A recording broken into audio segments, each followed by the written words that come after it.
RCTV has for more than 50 years been the leading television station in Venezuela. RCTV won that place among the Venezuelans by providing entertainment and information.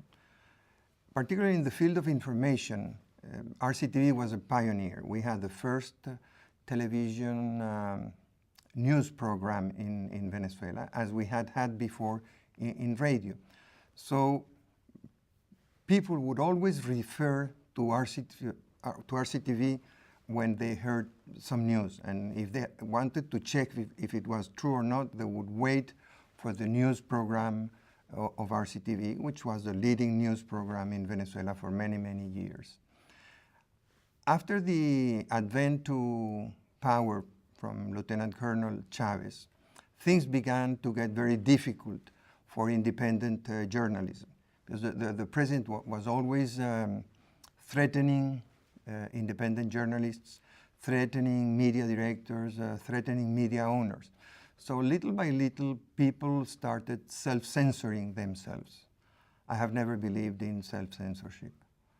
What happened to RCTV was that as the president got more open in his communist policies and in his involvement with countries like Cuba, Libya, Syria, Iraq, Iran, even visited Saddam Hussein once, Belarus and Russia. And the media were critical of that. That had nothing to do with the beliefs of the population in Venezuela. He was more aggressive against the journalists who were bringing those policies to attention. So he started threatening them or attacking them. Early in 2001, a group of journalists from RCTV was attacked by a mob promoted by President Chavez. Then in 2002, they tried to burn down our main building where close to 2,000 people were working at the time. That they did again in 2004. Their threats to journalists kept growing and become more menacing. Eventually, we had to bring a case to the Inter-American Commission on Human Rights, where we were able to prove that over 150 journalists working for RCTV had been attacked by mobs or police under the instructions of President Chavez. Finally, in December 2006, at a military gathering, he said that he would shut us down because we were golpistas. He was never able to prove that, so we haven't had the right to defend ourselves from those accusations. Nevertheless, everybody in Venezuela knows that Lieutenant Colonel Chavez is a convicted golpista. I mean, he was involved in a coup d'etat in 1992. He participated while in prison in another coup d'etat in November 1992. And he participated in another coup d'etat in 2002. Whereas we have always had a very clear record of defending democracy and freedom and human rights. Finally, in May 2007, he shut us down.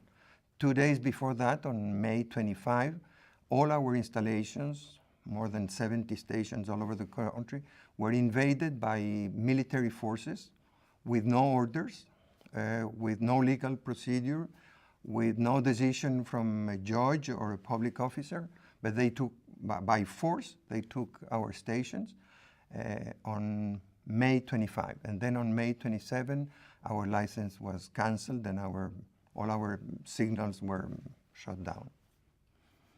Well, I felt very bad. I've been working more than 40 years at RCTV.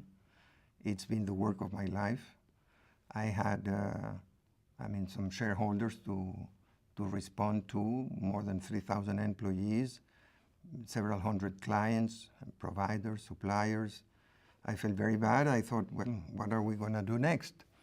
In those months when we were appealing the government decision, but we knew that the Supreme Court wouldn't decide because it's totally dominated by by President Chavez, we made some studies, and then we decided to try it on cable and satellite.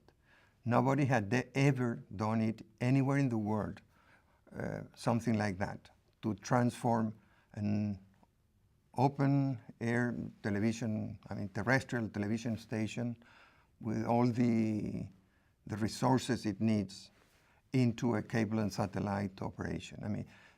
At that time, we were employing close to 3,000 people, and the largest cable operator was employing about 100 people, and we're running like more than 10 channels. We were the number one by a fairly wide margin. Penetration of cable and satellite grew from 19% to over 65%. So we were able to recover most of our audience and our income. And then all of a sudden in January 2010, so 10 months ago, the government decided that they didn't want us on the air anymore. And they gave the order by television, without any provision from a judge or a public officer. They insinuated to the cable and satellite operators that if they didn't take us off the air, they would sanction them. So the companies were frightened by the government threats and took us off the air on January 23, 2010.